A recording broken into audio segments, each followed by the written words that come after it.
Hello, welcome to the Tooker Tapes Archive Project, November the 15th, 2025. I am Kelly Green. Quick little setup for today's clip. This is a piece from the 1997 Kyoto Climate Change Conference, which Angela Bischoff and Tooker Gomberg attended on their Greenspiration Odyssey tour. So they produced a pretty decent video on their tour. This is a chunk of that, 5 minutes. We're going to see some familiar faces that we know, some faces that we don't know. Maybe you know them and you can help me identify these people in the video. But I just want people to pay some attention to the things that are being said in 1997 compared to the things that are being said today in 2025, where we may have gone wrong and where we are still going wrong with regards to tackling this problem. Thanks for supporting this project. It is an ongoing endeavor where we are digitizing and archiving almost 600 tapes, maybe there's more, 600 tapes from Tooker Gomberg from the period of 1997 to 2004. It is a monumental endeavor. It takes a lot of hours, a lot of work, and it's going to take some support from you to get it through to completion. So you can buy me a coffee. Check out the link down below to make a more substantial donation. Let's keep this project rolling. Let's preserve history, and let's share what we've learned from the past in order to help us in the future and in the present. Okay, peace out. Cheers.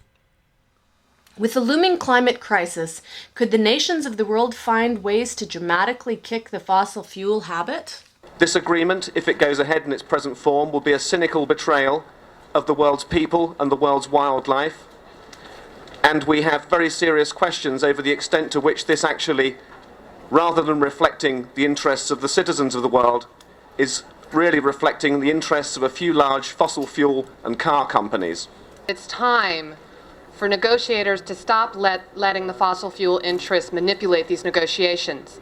The companies in question, working through organizations like the Global Climate Coalition, organizations like Ford, Exxon and General Motors, they've worked in circumstances where money counts and where advertising counts and where you can do deals that have little to do with the public interest but more to do with your profits. And America has a special responsibility as the world's largest greenhouse gas emitter to actually reduce emissions to help protect the world. What in effect the fossil fuel industry is doing through the American government is holding us all hostage to climate change. Coming here, I feel more convinced than ever that the real changes are going to happen at the grassroots level. I mean, what we see are people literally horse trading away the planet. I'll do this if you'll do that. No, I refuse to do this unless you give me that. And we're acting as if it's a poker game somehow. And there's no sense that one, this is urgent, that it's, there's no sense that surely to goodness this comes before anything economic or political. From what I gather, China is no longer aspiring to, or the Chinese no longer aspire to a motorbike, they aspire to an automobile. And the consequences of that, if they become heavily dependent on the automobile, will be unbelievable. We in the industrialized world are 20% of the world's population, but we consume over 80% of the planet's resources, produce far more than that in terms of the world's pollution. We are living in a time when our societies continue to demand more. Even though we are already obscene over-consumers, we continue to say that our economy has to grow for our well-being. A study done at the University of British Columbia shows that if every human being lives the way we live in Canada, we will require at least 2 more planets. We have to reduce our carbon emissions by anywhere from 50 to 90%. If someone asks, is that possible? I would say we have no choice. The alternative is what?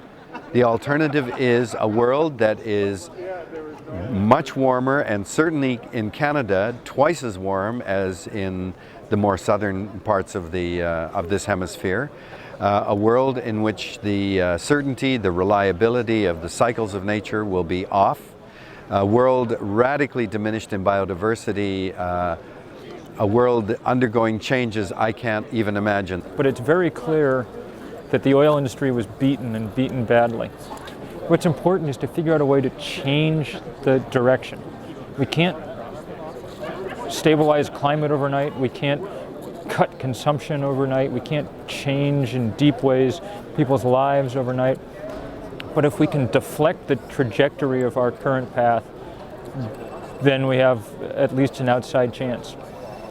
I think there's plenty to indicate that learning to simplify how we live might not only ease the burden on the planet, but in some ways ease some of the strains that we're all under now in North America. Renewables are ready now.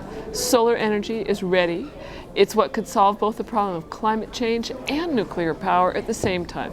So we're out there pushing for renewables, efficiency, and conservation, which is really the path of the future. This conference here, the Climate Change Treaty, has made me realize that as an American, we must go back to the US and organize better on the local level so that people understand that not only is the kind of change necessary to save the climate and to stop nuclear power important and necessary, but it's a good change to make. We have to start using less, and it can't change until people take stock of how they're living and what their values are.